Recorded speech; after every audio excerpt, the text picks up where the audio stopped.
Alright, Assalamualaikum warahmatullahi. Selamat Aidil Adha.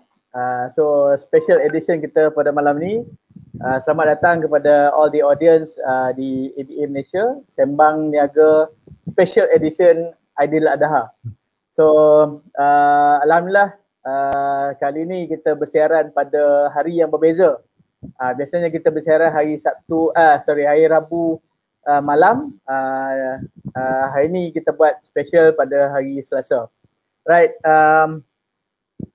Pertama kali saya nak ucapkan selamat datang kepada kedua-dua panel kita, which is untuk sesi kali ni kita bersama dengan usahawan-usahawan daripada sektor gym dan kecergasan ataupun fitness Right.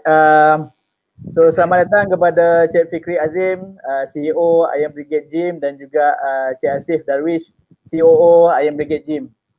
Right. Selamat datang sekali lagi. Saya ucapkan kepada kedua-dua usahawan kita, panel kita pada malam ni. Seperti apa yang kita maklumkan, malam ni moderator seorang saja, dan kita bersama dua panel kita akan melihat dan kita akan mendengar pendapat, kita akan mendengar experience sharing daripada kedua-dua panel kita. Dan sebelum kita teruskan kepada soal jawab seterusnya, suka saya nak share dengan tuan-tuan dan puan yang bersama kita malam ni, slot Sembang Niaga which is setiap minggu akan kita jalankan setiap Rabu malam kecuali pada malam ni. Bertujuan untuk berkongsi pengalaman, pendapat daripada usahawan-usahawan daripada pelbagai sektor yang terpilih, dan panel usahawan yang kita lantik juga adalah mereka yang terpilih daripada sektor tertentu. So dibuat satu pemilihan bagi memastikan perbincangan kita pada malam ni memberi satu input ataupun memberi satu impact kepada usahawan-usahawan, terutama kalau macam malam ni dengan sektor gym and kecergasan. So tanpa membuang masa, saya nak invite kedua-dua panel untuk memperkenalkan diri dan juga berkongsi latar belakang sedikit sebelum kita mula dengan soalan-soalan seterusnya. Silakan Cik Fikri Azim. Assalamualaikum semua, Cik Sam, Cik Asif. Alright, saya Muhammad Fikri Azim, CEO selaku CEO Ayam Brigade Gym.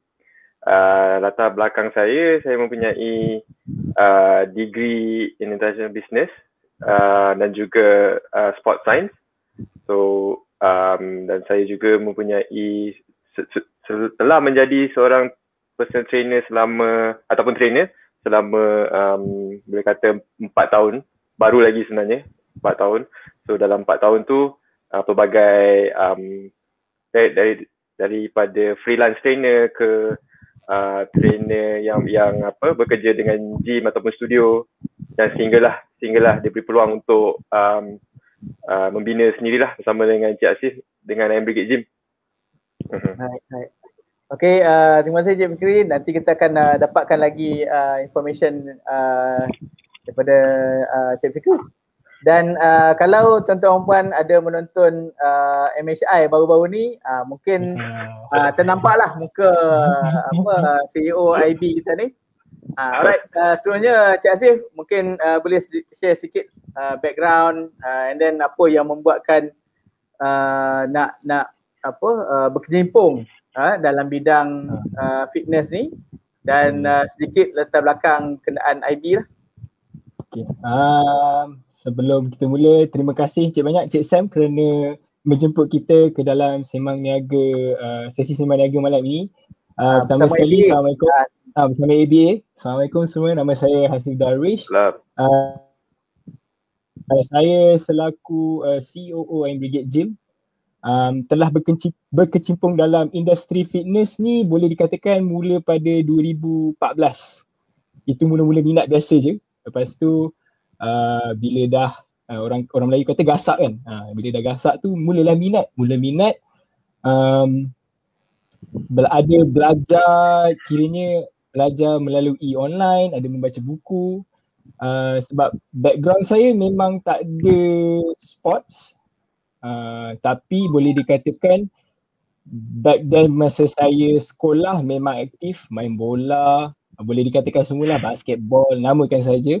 Encik Fikri pun tahu sebab saya pun main bola dengan dia, main futsal selalu petang-petang. Sedikit latar belakang tentang Iron Brigade Gym, kita ditubuhkan pada 2019.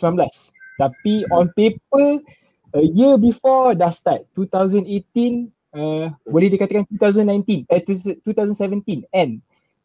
Saya dan Encik Fikri sebelum ni seperti mana kita ada seorang partner tapi dah no longer with Iron Brigade Gym. So kita sembang di McDonald's, baru habis workout, pergi McDonald's, dia bincang macam Fikri nak buka gym tak? Sebab sebelum tu, before that, I think a year, setahun sebelum, Cik Fikri ada contact saya macam ingat Cik Fikri ada contact saya macam ada nak buka gym tak? Of course, saya semestinya nak buka gymnasium kan pada satu masa, tapi pada masa tu modal tak mencukupi. Itu je. Sebab saya rasa jikalau sesiapa yang nak membuka gymnasium, kita perlukan modal yang besar. Itu yang main saya rasa. Whatever you want to do, you need to have a big model, especially for gymnasium. Lepas tu selepas dah berborak-borak tu, 2018 tu memang full ya kita dalam paper. Alhamdulillah ada rezeki 2019 Januari 12 kita buka kita orang punya pintu untuk semua pelanggan di Bukit Jelutong, insyaAllah. Alright. So interesting. Satu, kalau ikutkan ni dah masuk tahun ke berapa tu? Tahun ke-3? Hampir tahun ke-3 ya. Tahun ke-3 kan? Okay, saya nak pick up balik apa yang Cik Asif mention tadi. Walaupun penubuhan tu dah dia punya idea tu spark selepas pada borak-borak MACD apa semua tu kan. So proses yang dia ambil daripada sebelum launching tu almost 365 days. So kalau kita tengok balik kepada di proses tu panjang sampai macam tu. And then sebelum penubuhan tu pun kalau saya recap balik melibatkan sampai Cik Fikri dah berada di luar negara, dah berada di Australia selama 2 tahun untuk dapatkan certification. Okay. So kalau tengok kepada sejarah, walaupun saya tak terlibat secara langsung pasal untuk maklumat kepada tuan-tuan puan yang menonton, IB adalah sebahagian daripada associate company kepada ABA Malaysia juga, and then yang mana dibangunkan berdasarkan framework dan juga berdasarkan pemantauan daripada ABA Malaysia. So walaupun saya tak terlibat secara langsung, tapi boleh nampak discussion bermula daripada awal yang kadang-kadang melibatkan discussion di office, yang kadang-kadang sampai tengah malam katanya kan. So yang kita tahu masa tu Fikri masih di Australia dan masih dalam proses pembelajaran di sana. Okay, kalau kita tengok balik kepada kebanyakan usahawan-usahawan, kalau kita rujuk pada dalam bidang fitness ni, gym and fitness, kata-kata dia melibatkan kos yang besar, modal yang besar, dan juga kalau kita tengok keterlibatan usahawan-usahawan dalam bidang fitness ni, biasanya dia sendiri tu yang berdasarkan pengalaman. Pengalaman dia bodybuilding, pengalaman dia mungkin dia seorang yang fit, membolehkan dia menceburi dalam bidang ni. So kalau tengok balik kepada latar belakang both of you earlier, sebelum Fikri pun pergi ke ke peringkat yang seterusnya dalam bidang fitness, you are not in this line, kan? No, tak Cuma ada. atas dasar minat, mungkin nak sihat kan. Betul. So mungkin boleh share sedikit. Kalau kita tengok pada sini pun untuk tuan-tuan puan yang pernah yang mungkin belum mengetahui tentang sejarah IB, basically sebelum bermulanya day one tu, day one of the operation, dah berlaku sales, pre-sales almost 30 new members. Satu pencapaian yang saya rasa untuk satu brand yang orang kata tak ada nama lah, fresh lah kan. Dah berjaya ni. Dengan masa tu pun kalau ingat balik, gymnya pun belum ada lagi kan, belum dia punya equipment belum masuk lagi belum. Betul. So mungkin boleh both of you boleh ulas sedikit berkenaan macam mana perancangan 365 hari tu memberi impact dari segi model bisnesnya, dari segi implementation, pemilihan lokasi sampailah kepada day one of the operation. So over to you. Okay, saya cuba throwback balik lah. Okay, so basically sebabkan Iron Brigade Gym merupakan di bawah, boleh kata di bawah didikan jugalah, didikan ABA Malaysia, dan kami digalakkan, disuruhkan juga untuk buatkan business plan, buatkan timeline, so that everything is well planned, everything is on paper, apa yang mission and vision kami. So segala apa yang ada dalam kepala, so kita translate in paper with proper business plan lah. Memang macam betul-betul memang like a real business plan. So dengan adanya juga timeline tadi, so say example kita plan cadangnya nak buka Januari 2019, tapi 1 year before that, 365 hari sebelum tu dah ada timeline dia yang kita dah set. Example daripada benda-benda kecil, contoh 6 months before dah buka Instagram account and start to create the awareness to let people know who are we, what it's all about. And then so dari situ kita start to engage, walaupun very minimal, boleh kata minimal engagement lah, tapi the brand dia dah start untuk reach out orang. Tapi dengan adanya saya dengan adanya business plan tu lah yang buat kami lebih teratur, dan lebih segala perancangan kami lebih structured in terms of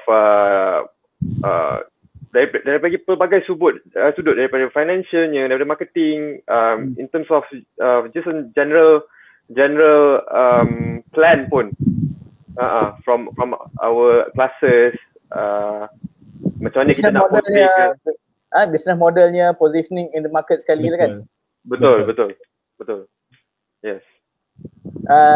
Yazif mungkin ada nak add on apa yang Cik Fikri ada share tu?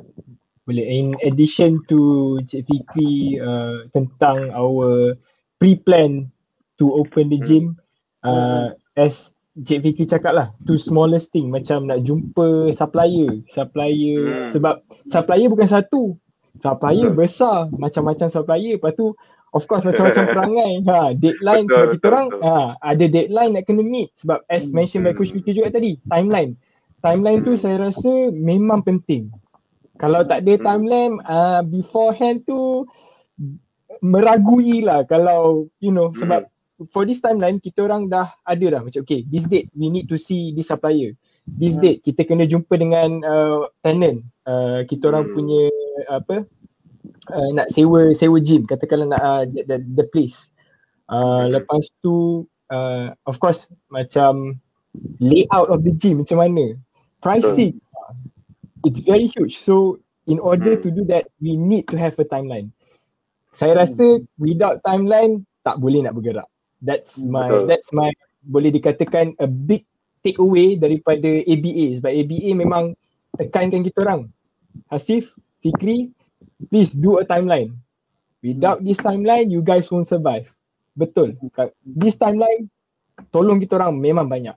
That's my I think my biggest takeaway from the pre-plan before we open a business. Betul. So basically kalau kita pick up balik the word planning tu. Planning tu sebagai satu keyword dalam making sure apa yang dirancang seperti apa yang akan terjadi ke depan adalah seperti apa dia rancang. So adakah dalam perancangan tu ada satu flexibility yang membolehkan kalau plan A ni macam ni tak jadi, apa next akan ada kan? So saya nak further extend daripada situ. Kalau kita tengok macam tadi kita mention that Cik Fikri melanjutkan invest 2 years di Australia untuk dalam bidang certificate in fitness, dan juga in fact saya pun tahu that sebagai sebahagian daripada survey nak memastikan dia punya business modelnya di IB tu satu business model yang betul, dibuat survey sampai ke Singapura, sampai ke Indonesia. Betul.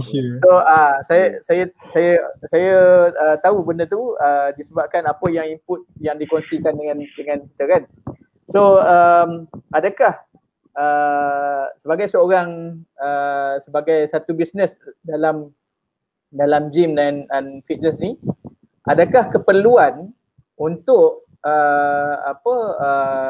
ada sertifikat dalam fitness tu ke, ataupun ada keperluan untuk sampai nak kena buat survey tu? Pasal rata-rata kalau kita tengok pun not necessary business ni saja, mungkin kebanyakan usahawan SME kata alah kita planning apa sangat-sangat, kita jalan lah kan, semua dah ada kat dalam ni, ataupun mungkin those yang dah biasa dalam bidang ni, dia dah pernah bekerja ataupun set up satu bisnes yang almost similar dalam industri yang sama. Dia beranggapan benda ni tak perlulah nak nak invest masa, nak dari segi pening nak tengok business model. So mungkin boleh share your input on this. Okay, so basically daripada pendapat saya, ada pros and cons dia. Pentingnya untuk ada certain knowledge ataupun certification dalam bidang yang kita ceburi tu, especially. Tapi ada tak kata tak wajib juga, sebab tu kita ada partners, right? Bila saya ada kelebihan saya lebih tahu ke arah sini. So bila Encik Asif bila join IB, kita sama-sama fikir untuk kita create Iron Brigade Gym ni. So dia dengan kekuatan dia, saya dengan kekuatan saya. So kita combine, kita brainstorm dan betul, kita match each other, yang mana kurang, yang mana lebih, kita try to meet in the middle.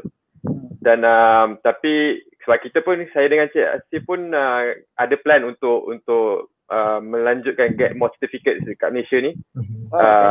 The nearest if not mistaken 30 Ogos 30 Julai. 30 Julai. So both of us akan attend as a course, 2-day course daripada Fit Malaysia.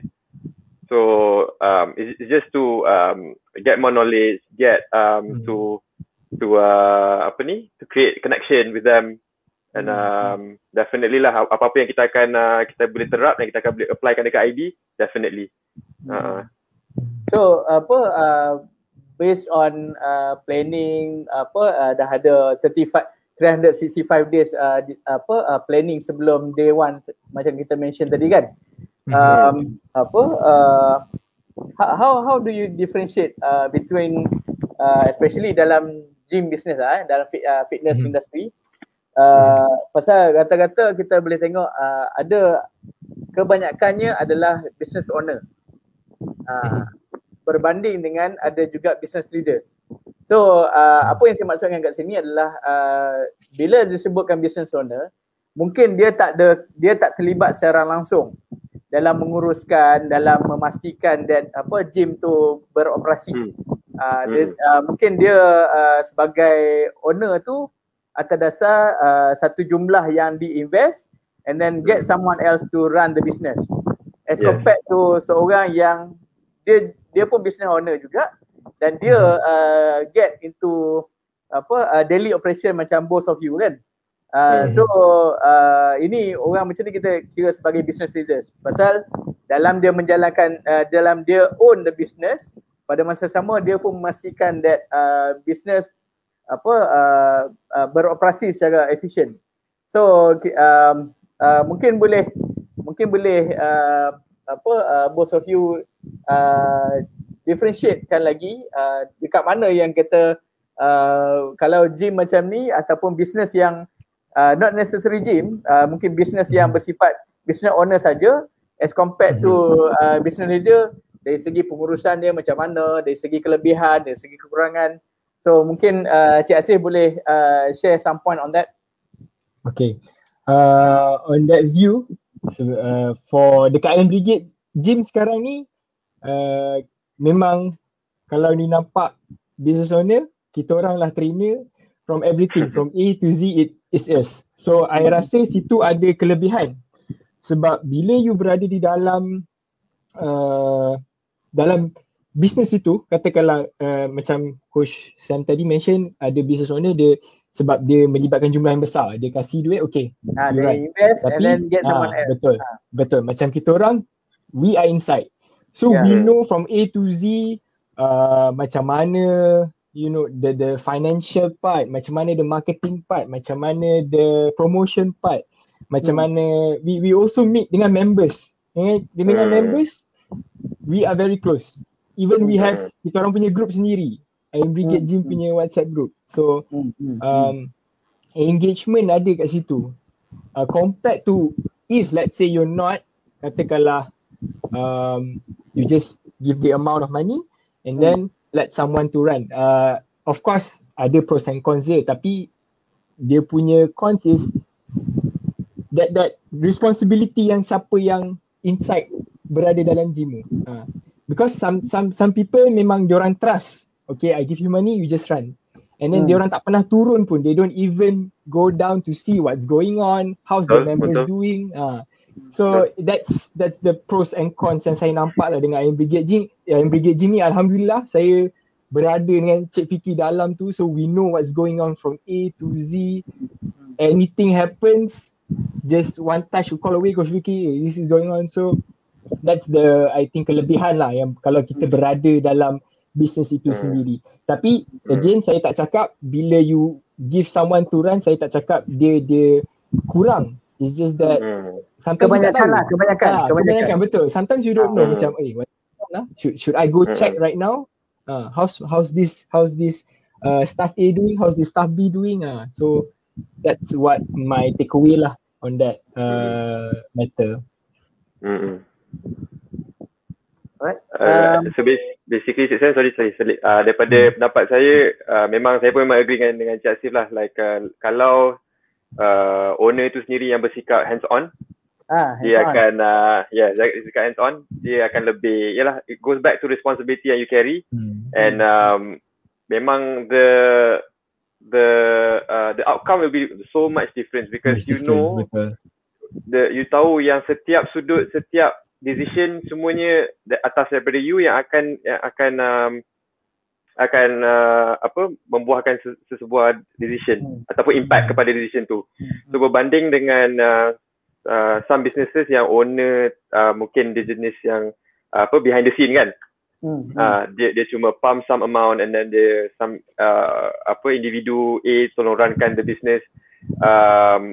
Saya setuju dengan Cik Asif, bukanlah nak kata benda tu tak betul, ada betulnya juga, tapi of course bila you hands on tu you get to see your how to say your baby lah kan grow from few steps to berjalan laju, to berlari. So from there, that's the beauty of being hands on lah daripada pendapat saya. So kalau kalau saya boleh pick up both of you punya key point tadi, basically dengan adanya satu knowledge, the technical knowledge in fitness tu, maksudnya ada knowledge, background apa semua kan, dengan experience, and then ditambah lagi dengan running the business as a business owner pun. Ini memberi satu combination bukan setakat technical knowledge tapi melibatkan business mastery dalam running the business tu. So ini membolehkan quick adaptability, boleh responsive rate yang lebih pantas berbanding dengan satu mungkin bukan faktor owner atau leaders, tapi lebih kepada dengan jauhnya the owner of the company tu dengan situasi dalam syarikat, kadang-kadang dia terlepas pandang, ada blind spot. So bila berlaku perkara ni, kalau dekat AB as mentioned earlier, kedua-dua both of you terlibat dalam operasi harian. So membolehkan dibuat pemantauan dengan lebih rapat lah. Okay.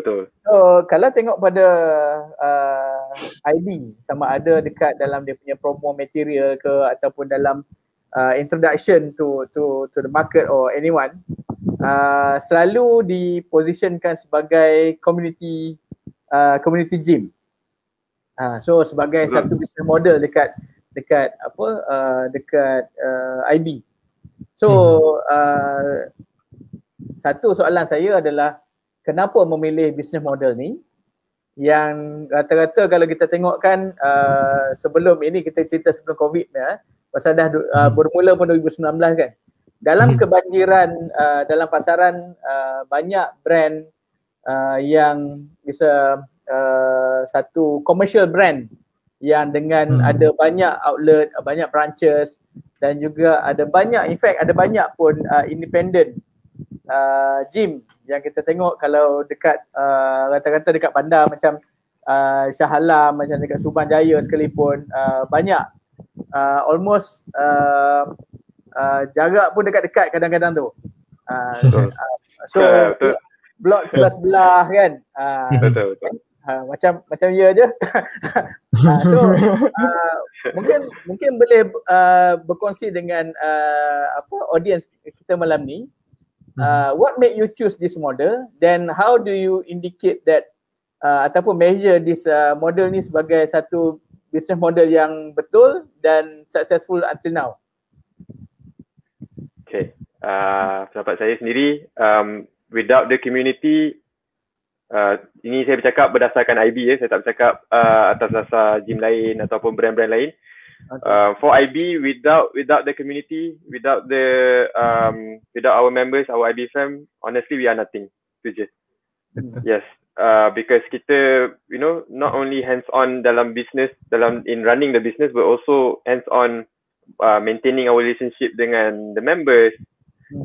Sampaikan ada yang daripada members kita boleh keluar lepak before COVID lah, before pandemic. kita boleh pergi minum, we are friends outside from the gym. So dengan adanya business model to create or to have like a very community punya base, saya rasa dia mempunyai pendekatan yang sangat-sangat besar, sebab kita di IB seolah-olah dia macam no one is better than you. We are all equal. We are here to be better kan, untuk jadi yang lebih baik daripada diri kita yang sebelum ni. And sebenarnya kalau dekat MBK Gym juga ada stereotype yang macam kalau orang pergi gym takutlah tengok badan sasa. Stereotype tu memang tak ada. Not MBK Gym. Masa gym tu tengok ada brother tu angkat berat kan. Tengok betul-betul masuk pun takut kan. Nak masuk pun dah masuk, keluar balik. Keluar balik pasal aku ni badan baru nak mula ni kan. Baru nak exercise. So bila masuk situ semua berketak-ketak tu, dia create satu perasaan juga. So how do you create environment yang macam kita boleh very close relationship, sampai kan kalau tuan-tuan puan dengar apa yang Cik Fikri mention tadi, IB fam. So satu nama yang dah dibagi kepada di community dekat IB Fam tu. Dekat IB. So mungkin boleh elaborate further on that. Saya pendapat saya, sebab saya pernah jadi individu tu yang masuk gym kita jadi takut. Betul.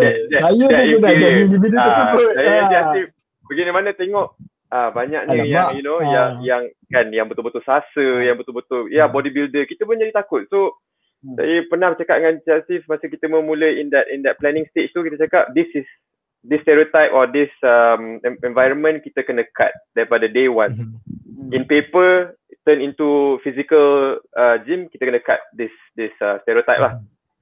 So alhamdulillah dengan cara macam tu kita lebih personalize dengan everyone. Kita sangat-sangat personalize sebenarnya. So dengan adanya bond yang kita dah create, not just orang datang gym untuk workout, tapi it's more than that. So bila kita give values, through relationship. So dengan itulah, dengan values yang terbina, dengan relationship yang terbina tu, membuatkan IB alhamdulillah kuat dan insyaAllah dah makin kuat. Tak terasa dengan competition dengan brand besar-besar. Kalau tengok equipment dia banyak, dengan dia punya commercial kan. And then kalau tengok tu even dekat kawasan yang dekat-dekat sini pun kita boleh tengok sampai dah 2 tingkat dia punya equipment kan. So how do you perceive that market situation ataupun competition tu? As mentioned tadi by Coach Fikri, kita orang ni we are very rare. Sebab whichever commercial gym you go, you're gonna get the same vibe.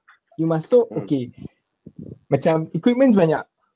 You masuk, you jumpa equipment, lepas tu, and then one of the, I would say macam dia punya customer service punya person akan datang, hi, how can I help you today? Dia punya, it's very common. You masuk, you mana-mana, you pergi gym A, you pergi gym B, you pergi gym C, exactly the same. Gym A Gym A. Gym A. Okay. Tak boleh nak bagi tahu. So bila dekat Iron Brigade Gym ni, kita different whereby, as mentioned again by Coach Fikri earlier, personalized. Kita kenal our IB fam. And then without our IB fam, Iron Brigade Gym tak ada. Alhamdulillah, after COVID pun we still get the support from our IB fam sampai sekarang. We cannot thank them more than enough lah. Sampai bila-bila kita orang akan berjasa dengan diorang. And I think with this current situation, yes, we are gonna get stronger. InsyaAllah one day bila dah buka, kita orang pun tak sabar bila boleh buka with ada kekangan sekarang ni sebab sektor fitness industry memang tak boleh buka langsung. Hopefully soon, insyaAllah. So that's dia punya kelebihan. Whereby that community, bila kita ada that community behind us, again, you're gonna be strong. Saya nak tambah sikit, saya boleh sikit je. Saya pernah dapat, Cik Asif pernah dengar benda ni, quote ni, be a different animal in the game. Oh yes. Right? So, kalau dalam satu kolam ada macam-macam ikan, tapi kita try to be a very tiny shark. Dia kecil tapi very very berbisa. Yes. So alhamdulillah dengan quote tu dia stuck dengan kita orang until today, like sampai ada gym-gym lain yang anggap IB competitor kan, benchmark for them. Betul. Ada yang dapat IB. Ada betul ada. Alhamdulillah. So, untuk kita orang yang newcomer, definitely still very fresh in this industry. So yalah, satu boleh yang dibanggakan lah, kira ada brand-brand lain yang dah lama bertapak dalam industri fitness, tapi diorang ada yang look up to us, yang ada yang datang ke Iron Brigade Gym tanya how to run a gym, how to set up a gym, dari segi business plan dan sebagainya. So macam Cik Asif cakap, betul lah, ada yang letak Iron Brigade Gym sebagai benchmark untuk diorang capai ataupun untuk diorang pun memperoleh sesuatu lah. Okay, satu kalau kita tengok pada sejak daripada 18 Mac 2020, satu tarikh keramat lah kalau kat Malaysia ni, dia jadi tarikh keramat pasal kita bermula dengan MCO1 kan? Betul. MCO1 dah sekarang ni dah masuk MCO3 and we hope that ini MCO yang terakhir lah. Kita harapkan. I believe banyak perubahan-perubahan yang dibuat di IB, mungkin ada dah some attempt yang dah dibuat mungkin tak menjadi and then diolah semula. Saya nak tanya dua soalan daripada perkara tersebut. Yang pertamanya adalah what are the things that yang dah how do you re-engineer the business? How do you re-engineer the business daripada MCO1 bawa ke MCO2 until now dah masuk MCO3? Pasal tiap-tiap fasa tadi kalau tengok pada dalam bisnes lain-lain tu katanya different impact. Adakah sama juga dekat dalam sektor fitness business ni? And then satu lagi adalah satu tadi kita dah re-engineer. Kedua adalah kalau tengok kepada sini, apa perkara yang dikira sebagai betul, right things yang dah dibuat, yang dah dipraktiskan sebelum COVID, impact COVID tu. So mungkin Cik Asih ataupun Cik Fikri boleh respond to that dulu. Okay, saya boleh jawab yang impact sebelum COVID tu. Nombor satu yang boleh saya nampak is right things yang dibuat. Right things yang dibuat. Okay, right things yang what IM Brigade Gym did before COVID was to be active in social media. Pada COVID ni membantu sangat. I would say that's the number one yang memang tolong kita orang. Beforehand lagi kita dah start engaging with audience through Facebook, through Instagram. Sebab ni lagi satu lah, ABA macam every week ada satu kali tu ABA cakap release a video regarding fitness. Saya ingat lagi. So within that 1 month at least 2 video. Ni memang sebelum sebelum day one lah. Sebelum day one. Sebelum day one 2018 kita orang dah start dah. Kita orang beritahu dah what's maybe a little bit about fitness, programming. Kita orang beritahu to the general audience. And so yang itu memang membantu. So sekarang ni bila dah COVID ni, alhamdulillah Instagram I think is one of the good platform for you to still reach out to your audience walaupun COVID orang tak boleh datang gym. So kita orang from physical tu kita orang buatlah jadi video, macam katakanlah tutorial video how to do push up, how to do mountain climbers. So itu memang membantu banyak with the current situation ni. So selain daripada shifting engaging the audience through social media, apa lagi perkara yang both of you bersyukur sangat pasal kita dah buat dah benda ni dulu sebelum COVID ni. Bila COVID ni nak adapt kepada new normal ni taklah satu impact besar sangat. Apa perkara yang both of you boleh tengok contribute kepada ni, pada sustainability sampai sekarang ni? Pada benda sila. Jemput. Lagi satu is our WhatsApp group. Itu pun memang membantu lagi satu.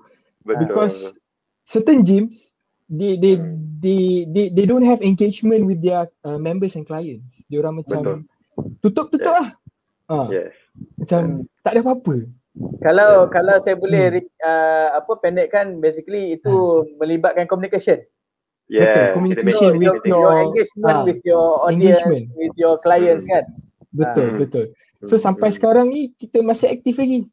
So bagi tahu what's going on with the gym, updates macam monthly kita ada release kita orang punya newsletter, feed letter to them.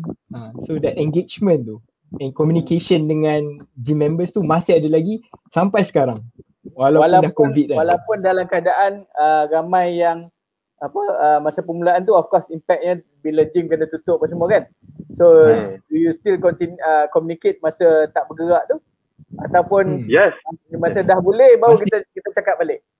Masih tak bergerak pun sampai masih berkomunikasi. MCO 1, MCO 2, MCO 3 masih berkomunikasi. Masih. Kita maintainkan communication sebanyak yang boleh lah. Sebab kita nak kita ada dalam dorang punya radar kan?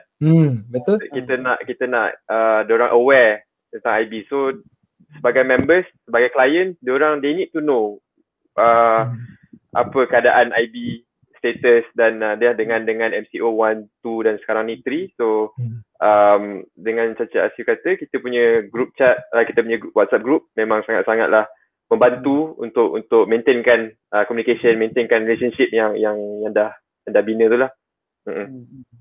Kalau macam tadi soalan saya tadi juga apa perkara yang dah di re-engineer ataupun dibuat satu perubahan re-engineered in your business as compared daripada MCO 1, MCO 2, MCO 3 ni. Apa perkara yang dah dibuat tu? Okay, ini yang untuk Aggregate Gym, basically sebelum saya ke cerita yang untuk menjawab soalan Cik Sam ni, basically di Aggregate Gym kita ada dua bahagian lah. Satunya untuk free weight, kalau members datang diorang boleh workout on their own. Satu lagi kita punya kelas. Okay, so basically they're divided into two segment in that gym. Memang kalau daripada gym members as in orang yang members yang bayar membership untuk guna weight saja, memang dia punya reduce tu memang banyak sangat lah. In fact memang orang kata tremendous drop lah sebenarnya, sebab yelah sebenarnya no point of paying if they cannot go to the gym, betul tak? Kan, so itu memang it's common sense lah. Tapi apa yang perubahan daripada fasa pertama, daripada before COVID sampai ke MCO 1, 2, 3, so bermulanya MCO pertama tu kita dah start shift virtually slowly. Kita dah start shift everything virtual secara perlahan-lahan dari segi classes. Dari segi classes. So kita start to have both at the same time. Masa bermula masa dah lockdown betulnya, kita still tak buat online class lagi. Tapi kita dah from there lah kita macam how do we need to stay alive, relevant, kan? yes, betul. How do we need to stay relevant to everyone punya mata. Sedangkan kalau kita tak run apa-apa, kalau gym tutup macam gym lain. Kalau gym kan dia nak kena angkat all the dumbbells kan, semua tu. Yes. So bila dah dah sampai satu tahap masa MCO tu yang kita macam we need to run online classes. Sebab nak tak nak berpindah kepada virtual ni adalah new normal lah untuk kita semua. So dengan adanya platform macam Zoom ataupun Google Meet tu memang membantukan untuk kita jalankan our classes every day. And memang kita non-stop lah daripada MCO 1, MCO 2, MCO 3, daripada 2 session sehari naik ke 3, tambah lagi session. Untuk kita try untuk accommodate semua orang dengan timing masing-masing. So before this dua kali sehari, and then kita up jadi 3, and then kita akan buat event hari Sabtu untuk reach out even more. So dengan adanya MCO ni juga, saya rasa blessing in disguise ni is that sebenarnya kalau kita boleh reach out even more through online platform ni. Maybe before this ada yang tahu pasal IB tapi diorang tak boleh nak datang ke Bukit Jelutong, mungkin jauh sangat ataupun duduk lain negeri dan sebagainya. So tapi dengan online ni alhamdulillah kita ada daripada Terengganu, daripada Johor. So dari kepada market baru. Betul. Yes. It's the brand grew bigger in terms of reach dia punya reach. Dia punya reach bigger. So dalam geografiknya pun kita dah reach out even more, even further. So that's the biggest blessing in disguise lah throughout this MCO. Selain daripada the package that being offered kan, kalau kita tengok kepada macam tadi, dia sebelumnya kelas berdepan kan, ataupun kalau orang yang ambil free weight dia nak kena datang ke gym, perkara ni dah diubah kepada dalam bentuk virtual. So selain daripada perubahan pelaksanaan program tu yang dah ubah kepada online ataupun virtual tadi, apa lagi perkara lain yang dah diubah, sama ada dari segi your management style ataupun atau mungkin dari sudut managing your finance yang berubah, yang boleh kata lagi obvious semasa pandemik ni dalam this crisis. In terms of kalau management tu buat masa sekarang ni, sebab beforehand pun kita orang dah memang dalam cloud, semua our katakanlah information regarding our accounting dah memang dalam komputer dah. Kita orang memang dah start initially when open Urban Brigade Gym ni, like in terms of our financial, our information semua dah memang dalam masuk cloud, kiranya dalam komputer lah, digital. So buat masa sekarang ni memang tak ada masalah. And then sometimes katakanlah kita ada buat a certain discussion pun, saya dengan Encik Fikri akan buka cloud, we just discuss. Dia nak tukar, katakanlah ada satu dokumen dia nak tukar, we just share to him, dia akan tukar. So buat masa sekarang ni memang in terms of management tu tak ada masalah sangat. In terms of bila data management data management. Data management. I would say memang tak ada masalah lah. Alhamdulillah sampai walaupun dah dilanda COVID ni, kita still boleh go macam biasa. So ini antara perkara yang macam soalan saya awal tadi, perkara-perkara betul yang dah dibuat sebelum COVID pun yang continue memberi positive impact. Tak? Yes, betul. Seperti apa yang kita sedia maklum, bila datangnya pandemik ni, bila datang COVID ni semua kan, dia basically menyerlahkan lagi sekiranya ada kepincangan dalam sesuatu bisnes, dia akan magnify, dia akan membesarkan lagi. Dan pada masa sama, dia perkara ni juga, krisis ni juga memberi satu ruang ataupun satu exposure kepada usahawan, especially SME, dalam menyerlahkan kepimpinan dia, leadership tu. So dekat mana yang kalau both of you boleh berkongsi dari segi evidence that gaya kepimpinan di IB itu lebih menyerlah ataupun dalam tempoh krisis ni, mungkin sebelum ni tak berapa nampak sangat, tapi bila dah sampai satu tahap during this crisis, menyebabkan it's clear that IB punya leadership style, clear that both of you sebagai CEO and COO of the company tu lagi nampak jelas. So dekat mana yang kita boleh letakkan tu sebagai some as part of the evidence dalam running your business tu? Pada pendapat saya, dari segi decision making, banyak sangat decisions yang bertukar-tukar. Sebab kita tak tahu, kita dengan MCO ada yang kita ramal this date akan buka, this date akan tutup balik. So dengan adanya sudden decision making yang perlu buat, yang melibatkan our members ramai kan. So bagi saya dengan buat very very impactful impromptu decisions ni yang menyerlahkan lagi leadership skills untuk saya dengan Cik Steve lah dalam since COVID-19 ni, since all this pandemic tercetusnya lah. Cik Steve mungkin ada nak tambah sikit daripada point daripada Cik Fikri? In terms menyerlah, saya rasa ni pendapat saya is going online, going to platform online,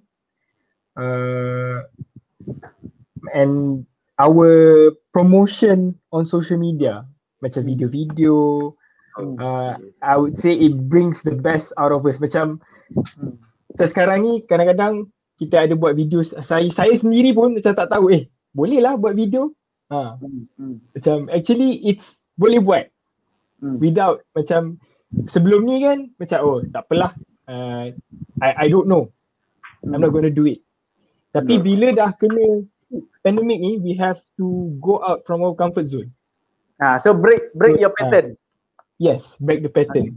And then daripada belajar sendiri, lepas tu kadang-kadang tengok of course YouTube, and then minta Coach Fikri, Encik Fikri pun dia memang hebat dalam video-video. Sometimes pun belajar dengan dia juga. So itu yang break the pattern macam Coach Sam mention, daripada tak pernah buat, when you tak pernah buat tiba-tiba you buat. That's what COVID pandemic did to us lah kiranya. Betul. Kalau saya boleh saya recap balik, ada few key point yang saya pick up daripada awal kita mula pukul 9 tadi kan. Antara perkara yang ditekankan adalah adaptability, ditekankan pasal relevant, tekankan pasal dari segi compliance kan. Banyak konsep ataupun satu menyelahkan that how IB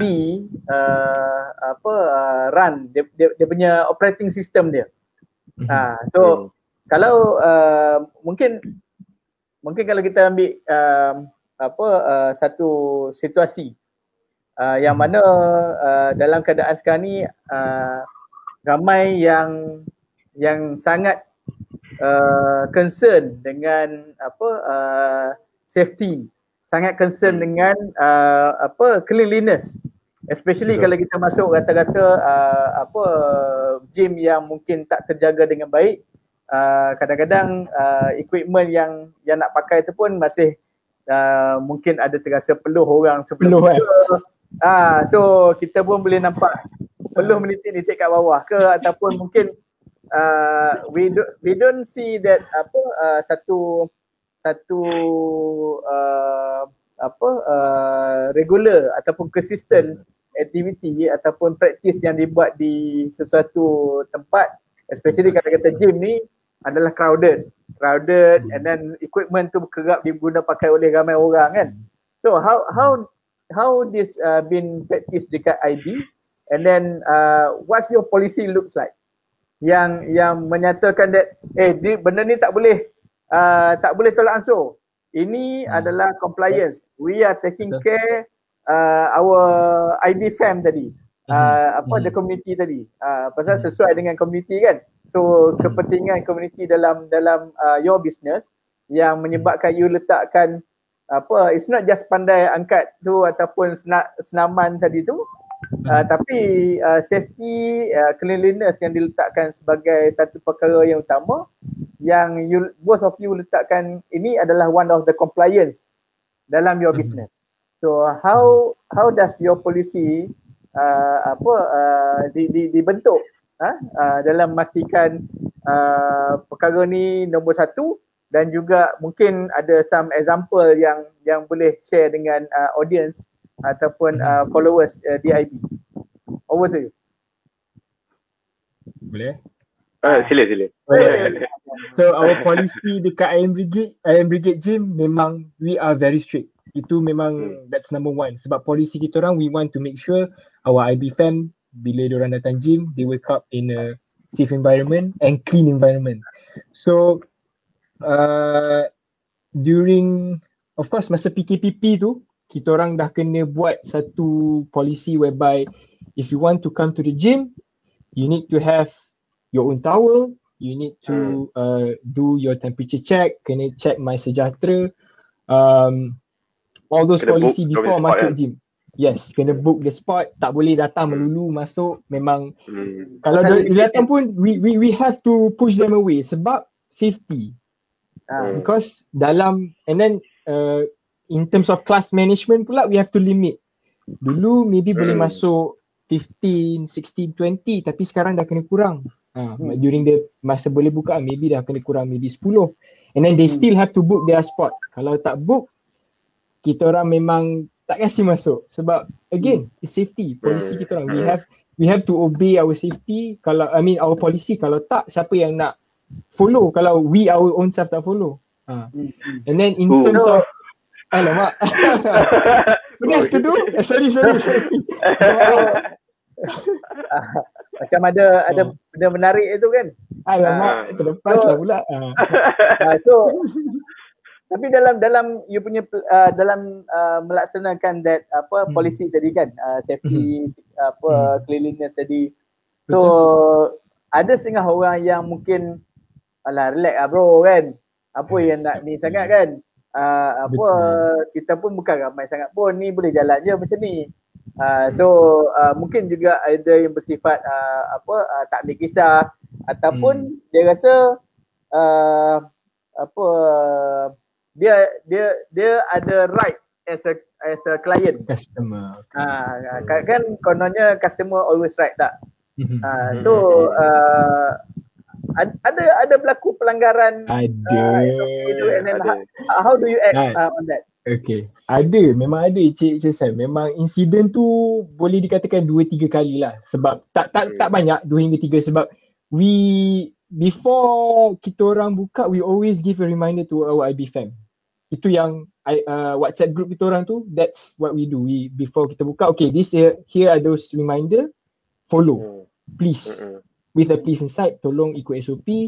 Sebab kalau tak, of course, because our gym was one of the KBS punya pegawai datang. Dua. In fact, 2 of them who came to the gym to check. To check. And Alhamdulillah, we met their policy semua. So whatever we do before kita orang buka, okay, before we come to the gym, of course, saya dan Coach Fikri akan clean everything up.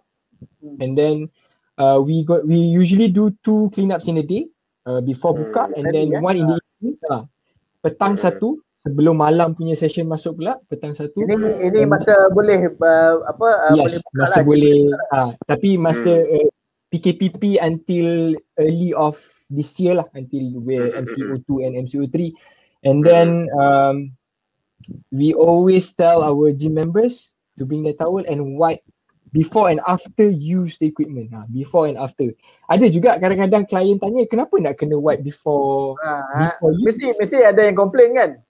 Confirm ada yang complain. And then even some ada yang tak check in dia MySejahtera. MySejahtera macam dah bagi tahu. Macam tak layan. Okay, Coach Fikri tolong saya, ada masalah. But of course, Coach Fikri do it in a professional way. So bila dah cakap, okay, dia pergi keluar, dia check in. Sebab bukan sebab apa, sebab in terms of katakanlah kena serbu with the penguat kuasa, it's kita orang yang akan kena. Sebab it's our responsibility to take care of our clients and gym members or IB fam. But Alhamdulillah, our gym members or IB fam they are very well, how should I say, macam diorang tahu what's going on. Because of our WhatsApp group, beritahu, okay, please do this. Constant communication kan. Most of them are very cooperative. Itu saya bersyukur sangat. And tak adalah, mungkin ada sekali 2 lah kot, tapi itu pun kita get back, of course. We explain to them lah, okay, macam ni, this is the policy, kalau tak ikut kena macam ni. And then they pun faham kita orang punya situation. And then of course, sebab nak workout kan, takkan we want again safe place for them. Bila masuk nak bersih. And then one more thing is a blessing juga, our gym is ventilation dia bagus. Open. Yes. Itu saya rasa one of the pros lah, satu advantage for us. Sebab as you can see outside, most commercial gyms they are air conditioned. Air conditioned, chances of transferring is much higher. Betul. So kita orang punya gym ni memang semua sliding door buka je. Memang ventilation best. Okay, saya nak pick up soalan daripada Puan Rozia Ahmad. Kita ada satu soalan. How do you guys cope with the bonding now with existing customers and members? How do you macam ni? Sorry Encik Sam, one more time.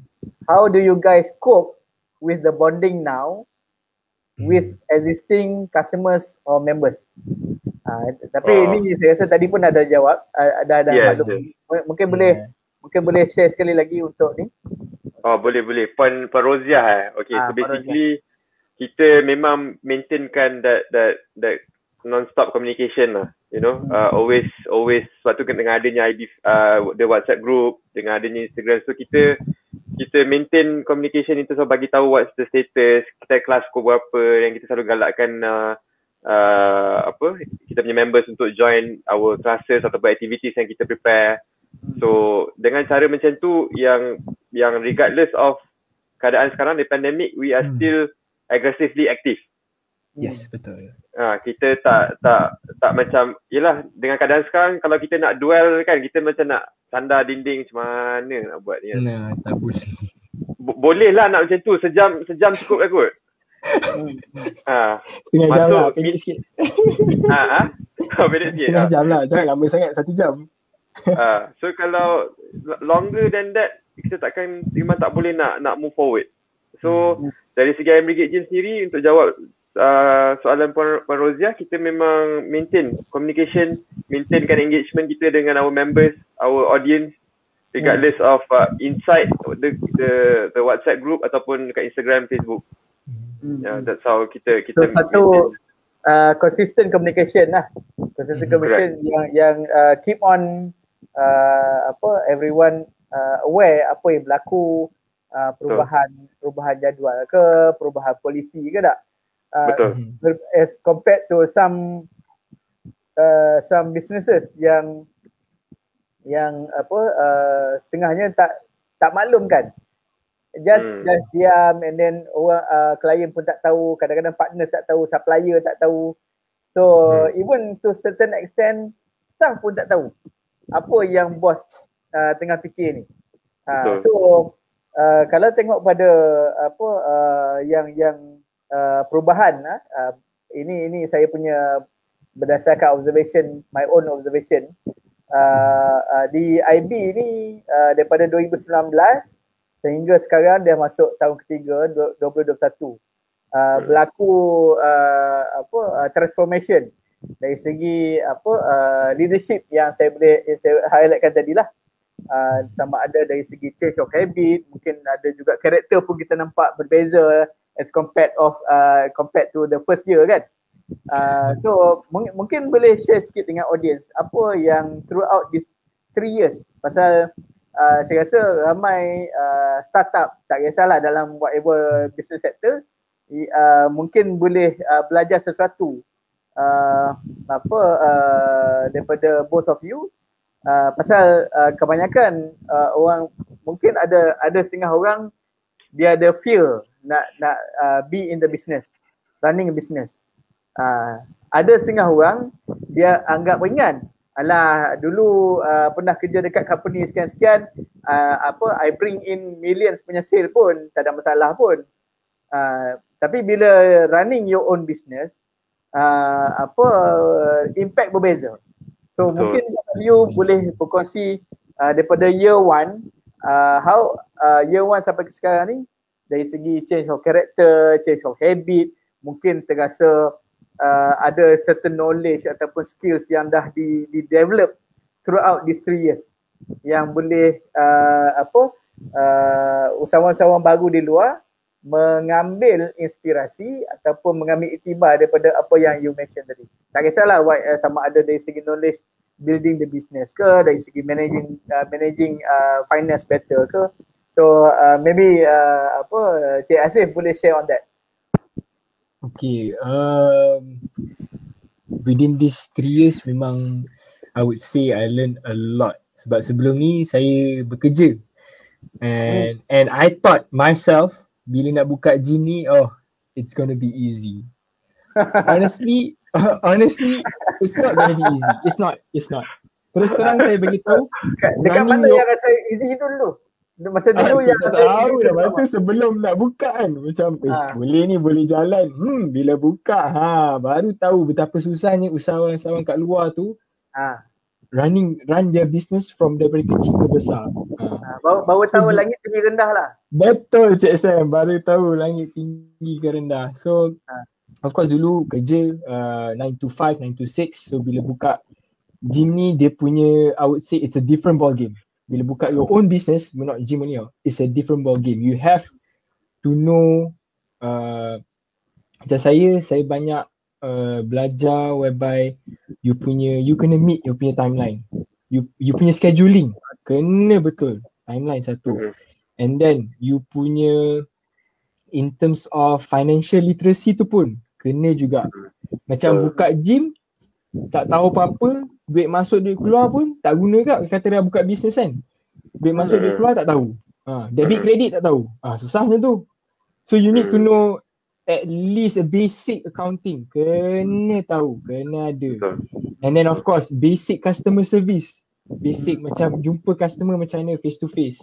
Cakap dengan customer dalam phone macam mana. Sending a message macam mana. Semua it sounds little tapi sebenarnya banyak dia punya impact. Lepas tu macam learning how to work in a team. Macam saya dengan Coach Fikri. Saya honestly saya tak boleh run seorang Iron Brigade Gym. Memang pengsan saya. Saya kena ada Coach Fikri. Kalau tak ada Coach Fikri memang saya cari dia kot. Mana Cik Fikri mana we because alhamdulillah both of us I would say ada synergy. Kita work together. And then if let's say there's a conflict, just to add up lah, did happen to us conflict during pandemic. That's the worst thing ever. But of course saya face to face with Coach Fikri, cakap Cik Fikri, we have to do this lah. We have to move forward because we have to sebab ini each of us have responsibility. Kan macam sekarang saya dah berumah tangga. Cik Fikri of course he needs semua masing-masing ada responsibility sendiri. So bila konflik tu happen, lagi banyak kita orang belajar. Bila dah terjadi tu, dia punya kickback tu from that conflict. It was I think the worst part ever because we have to clean up everything. And then we have to give back the trust kat IT fam macam so what's going to happen to this? Are you going to like dia mesti ada feedback daripada klien kan bila sesuatu ni berlaku. Bila konflik tu jadi, diorang nampak because social media nowadays you can see everything. If people post it out there in one second dah boleh tahu lah. After that happen tu kita pun dapat messages macam, so we learn how to deal with conflict management. Itu pun satu benda yang kita belajar bila within these few years. Conflict management, okay macam mana this happen, what we need to do. Tak boleh nak melulu je, nanti orang marah. Macam itu pun one of the biggest I would say conflict management lah yang saya belajar within these 3 years. You kena ada conflict management without, sebab people kadang-kadang tak payahlah conflict management, takkan terjadi. That's what I said to myself, macam not gonna happen. Tapi tengok terjadi kat saya dengan Coach Fikri. So you need to have those, I would say, skills lah. Tak banyak pun, sikit pun tak apa. So ada lesson learn di sebalik konflik tadi kan? Yes. Betul. So, kalau saya boleh tambah sikit, saya tambah sikit dari segi kalaulah apa yang takeaways yang saya boleh share daripada pengalaman saya dengan Coach Hasif daripada day one. Jadi tadi Coach Hasif dia cerita daripada day one hingga ke pandemik. Saya tambah after bila bermulanya pandemik. So the biggest takeaway saya cakap saya boleh share is during this trying times ni, sangat-sangat waktu-waktu yang sangat difficult ni, is to adapt dengan situation. Itu je. Adapt quickly. Adapt quickly lah. Betul. Be relevant. Betul. Yes, you have to be and stay relevant as much as possible to offer what you have. Right? To maintain you punya business ni dalam radar customers or clients you. Betul. Memang kena adapt. Kalau lah saya tak pasti pasal gym lain ataupun studio fitness lain, kalau Iron Brigade Gym bersikap masa pandemik tu ataupun kita macam just Allah apa nak buat ni kan, memang kita ada tahap macam tu pun mula-mula, itu yang dah jadi sekarang. Alhamdulillah, sebab certain moment yang sangat under pressure yang buatkan kita produce what we have now. So tapi what I can share is to adapt quickly, and insyaAllah after that you akan bermula bertapak balik dengan cara new normal ni. Macam dari segi Brigade Gym sendiri, kita pun tak pernah expect kita akan run classes secara virtual, secara online. Tak pernah terlintas pun, Jazam. Tak pernah langsung. Tak pernah langsung. Tak pernah langsung. Betul. Tak pernah langsung. So bila terjadinya pandemik ni, dia membuatkan kita, dia buatkan dari segi Iron Brigade Gym sendiri melahirkan satu new product. New product. Yes, betul. New yeah. product. Yeah, so always ada blessing in disguise je yang dalam setiap kejadian lah. Yes. Itu pendapat saya. Saya nak touch tadi, macam kita dah banyak touch on the leadership style di IB lah. Kalau kita tengok balik kepada satu perkara yang saya mention awal tadi adalah berkaitan dengan financial literacy, right? Kalau tadi kita ada berbincang tentang business model di IB yang membentuk ke arah as a community gym, right? So sekarang ni saya nak tahu jugalah di current financial model di IB agak berbeza as compared to commercial gym as well as most of independent gym. So kalau kita tengok dia punya how they collect their fees, how the fee structure looks like, berbeza kalau tengok kepada apa yang dibuat di IB. So of course ini dia rujuk balik kepada how they deliver their service kepada klien lah. So adakah berdasarkan financial model yang ada di IB sekarang ni, how this financial model ni terjadi dan what are the impact kepada dalam bisnes dalam yang bagi benefit kepada IB? Berat soalan tu. Dia berapa kilo berat tu? Alamak. Itu kalau soalan tu Sam, penuh buku tu baca. Tak habis lagi soalan. Dia lagi berat daripada tu. Iron tu. Betul. Dia tak adalah berat pun. Soalan tu just nak faham that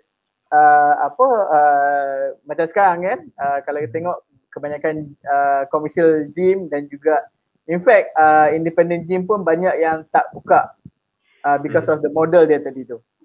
So bila kita tengok balik, study balik dia punya how they structure their fees, how they do their collection as compared to IB, agak berbeza. Bukan tak ada orang buat macam IB punya konsep, ada.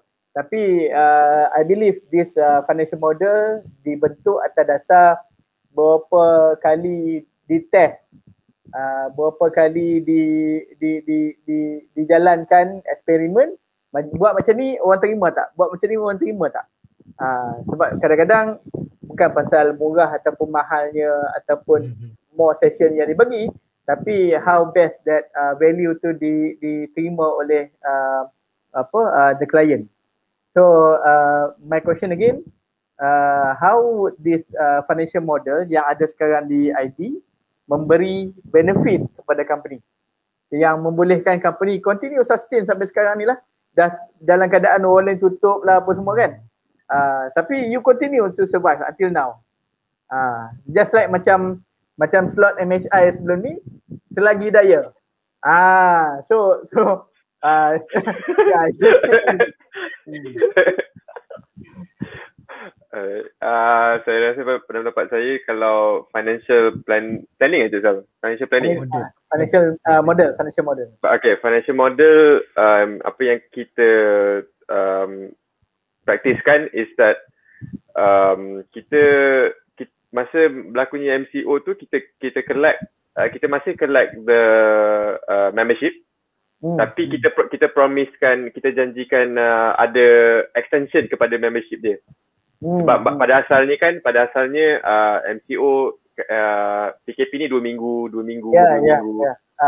So pada asalnya itulah kita tak tahu bila nak habis. Betul. So bila client ataupun our IB family renew, kita akan extend dia punya membership tu bergantung kepada berapa hari PKP tersebut lah. Tapi so, sampai satu tahap sambutannya bagus yes, tu. Definitely bagus. Definitely. Tapi sampai satu tahap pun sampai bila kita nak extend? Betul tak? We can afford to get the turnaround. Yes, dia punya cycle tu lambat pusing. Lama. So because of the continuation of the PKP tu. So sampai satu tahap yang kita pernah buatkan, kita bagi free PT, kita bagi personal training percuma. Satu hingga 2 session percuma kalau dia orang sambung dengan kita orang, sambung dengan continue untuk continue membership dia. Sebab kita we believe in giving more values. Kan kita hargai the relationship created tu. So that's why the trust is there for them to always invest and also to continue diorang punya membership at IM Brigade Gym. So sambutan bagus daripada klien. Alhamdulillah. So kalau tengok kepada sekarang ni ada bersifat kalau dulu masa gym boleh buka, dia panggil walk in. Walk in, then they can join session semualah. So sekarang ni pun kalau tengok pada promotion di IG IB pun ada dibuat, they can join one session berapa, RM6 ke tak silap saya per session tu. Basically yang RM6 tu is our additional event.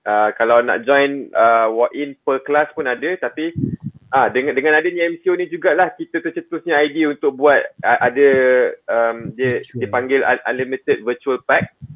Sebab kita dah so basically diorang, it's like a membership how it works, but right now membership tu bunyi dia macam like macam orang tak nak invest in membership nowadays.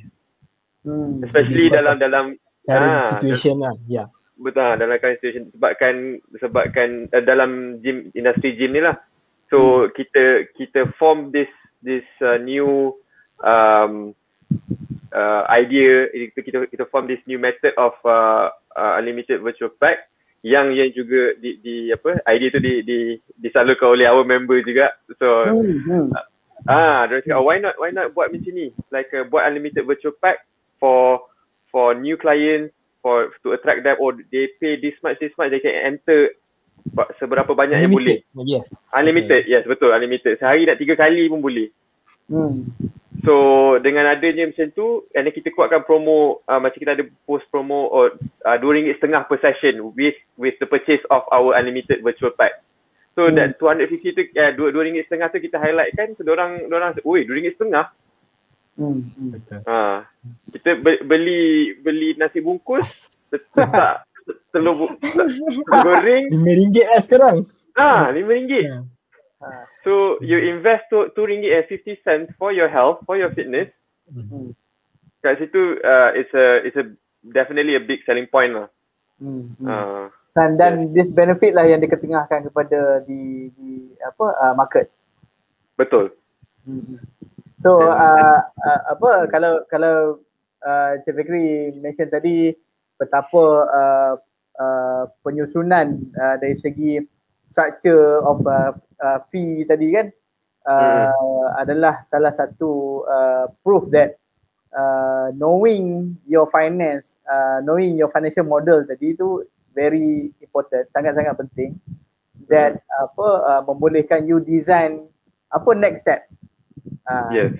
So selain daripada perubahan struktur di fee tadi, apa lagi yang kalau boleh kita nampak sebagai part of the evidence on managing finance tadi tu?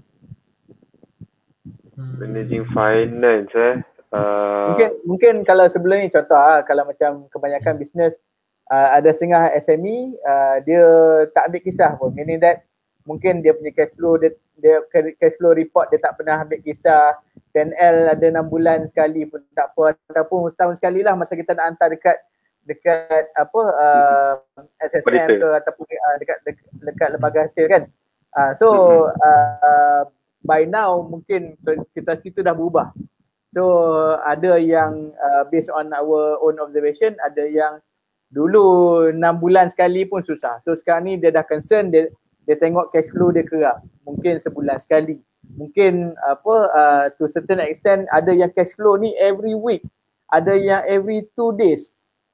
So dia nak tahu dia punya expenditure, dia nak tahu duit cash coming in.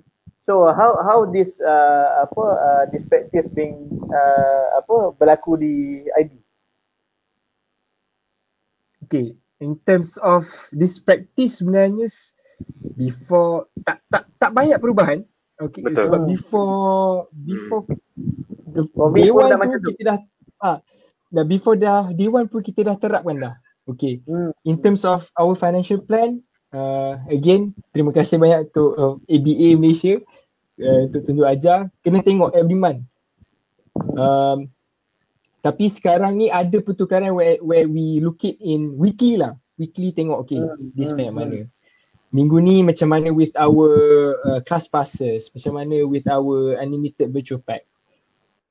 So previously was, I would say, from monthly tu dia ada slight tweak tu jadi weekly lah. Tapi perubahan dia tak banyak lah. We still keep the same. Dia lebih kerap lah. Kalau macam dulu dia more, the frequency is more. Frequency. Weekly kita tengok. Sebab of course in terms of kita pun during these tough times kita nak tengok juga how are we performing. Tak boleh macam tak apalah macam tu. So from just the frequency lah berubah Encik Sam. In terms of the model, I would say kita tak tweak banyak. From we just introduce more macam Coach Fikri mention virtual pack, and then kita orang buat macam events during the weekend, maybe once a month or twice a month, and then maybe we add additional for like personal training pun ada. So those financial model tu kita additional during this pandemic. Financial management yang lebih close monitoring, so dari segi accuracy-nya pun dipertingkatkan lagi tak? Betul. So okay, kita ni sebenarnya dah lebih pada kita punya time, tapi because of soalan-soalan dan jawapan yang kita terima daripada kedua-dua panel ni sangat menarik. So okay, one last question yang kalau kita nak tanya soalan banyak lagi, tapi one last question for now. InsyaAllah ke depan kita boleh invite lagi IB given a chance to do things differently dalam IB from the beginning of MCO 1 sampailah ke sekarang, apa perkara-perkara yang berbeza yang both of you akan buat sekiranya kita boleh patah balik kepada MCO 1 dulu, daripada awal-awal tu dengan perubahannya kan, apa perkara yang both of you nak buat? Okay, daripada pendapat saya sendiri, kalau kita boleh patah balik, pergi balik kepada MCO pertama tu, saya rasa kalau diberi peluang untuk aggressively lagi on social media, gunakan online platform ni untuk run our classes, untuk buat pelbagai program sebenarnya, untuk runkan our virtual personal training. Personal training pun kita buat virtual juga sampai ke tahap macam tu. Sampai that's the shift yang kita terpaksa buat dengan keadaan sekarang. Tapi of course dia berbeza, sebab kalau mana-mana yang ada yang sedang menonton ke apa, kalau yang pernah ambil personal training, even saya sendiri pun pernah kan, dia bila berdepan di gym ni lain dengan virtual. So bila dengan saya sendiri dengan Coach Shafif, kita sebenarnya satu tugasan yang besar sebenarnya untuk maintainkan virtual personal training ni ataupun our classes sekalipun se-interesting yang boleh. Oh, ada ke se-interesting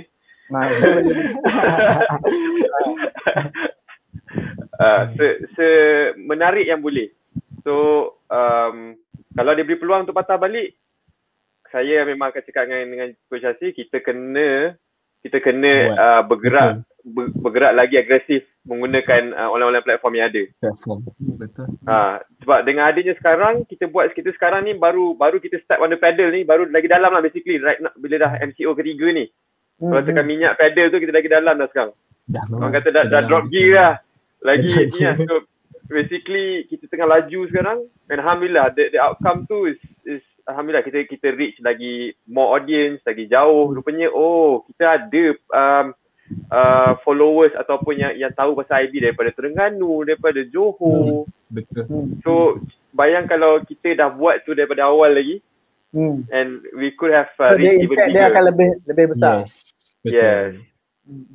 So itu saya punya jawapan lah pada soalan Cik Sam. Kalau Cik Hassi ada nak tambah Kalau saya nak tambah in terms of course platform tu, menggunakan Zoom platform tu nombor satu, sebab we started slightly tak lambat, just slightly late je. Delay. Delay. Lepas tu we did stop for a bit. Bila gym dah dapat buka tu, kita berhenti seketika. Tinggalkan sekejap. Sekejap. Itu pun saya rasa sepatutnya kita teruskan. Sebab macam this year itself, we did memang fully. Kita terus. Bila dah buka gym pun, kita jalankan juga online classes. So that's jangan tinggalkan. One of the things, teruskan je. Whatever you did during the first MCO, especially do it online, teruskan je. Kedua, of course, on social media, aggressively, meaning macam sekarang ni, IM Brigade Gym ada release post every week, ada like motivational post. Every week ada video-video baru. If we did that during the MCO one frequently, saya rasa memang of course reach dia besar, bigger. Itulah one of the perkara yang saya rasa during MCO 1 yang sepatutnya kita orang dah lakukan dah awal-awal. Macam video tu kalau boleh every week. Motivation post tu every week. So that orang we get to engage to our members as well as non-members yang baru nak tahu kita orang. So stay relevant, making sure that giving more value kepada your client. And then I believe bila you mention tadi about having engagement dengan community tu kan. Untuk ke depan saya yakin continue akan terus berlaku online punya service delivery. So kita bakal menyaksikan satu hybrid konsep. Just like macam dekat sekolah ataupun even kalau dekat ABA sekalipun, kita pun daripada 18 bulan 3 tu memang kita dah convert kepada online, except dalam situasi yang membolehkan kita visit to our client, barulah kita visit. Otherwise semuanya berlaku di Zoom. And in fact saya rasa pengurusan dari segi masa sama saja, lebih baik pun, pasal kurang travelling, and then banyak kerja-kerja yang boleh dibuat lebih awal. So kita dah sampai ke penghujung. Saya ucapkan jutaan terima kasih kepada kedua-dua panel. Malam raya Aidilfitri, Aidiladha ni sanggup bersama kita dalam berkongsi pendapat, berkongsi pengalaman dengan usahawan-usahawan di luar. InsyaAllah saya yakin banyak poin yang dah dikongsikan tadi, yang mana yang saya kira tak semestinya dalam bidang bisnes yang sama, mungkin juga dalam bidang yang berbeza pun boleh dapat pick up the ideas yang dikongsikan daripada awal tadi. So with that, saya ucapkan sekali lagi jutaan terima kasih kepada kedua-duanya, and hopefully one day kita akan bersua lagi, and then all the best kepada IB. Hopefully more impact yang diberi kepada community di IB. So with that, saya ucapkan selamat malam dan terima kasih kepada semua penonton. Assalamualaikum, hingga kita berjumpa lagi minggu depan. Assalamualaikum.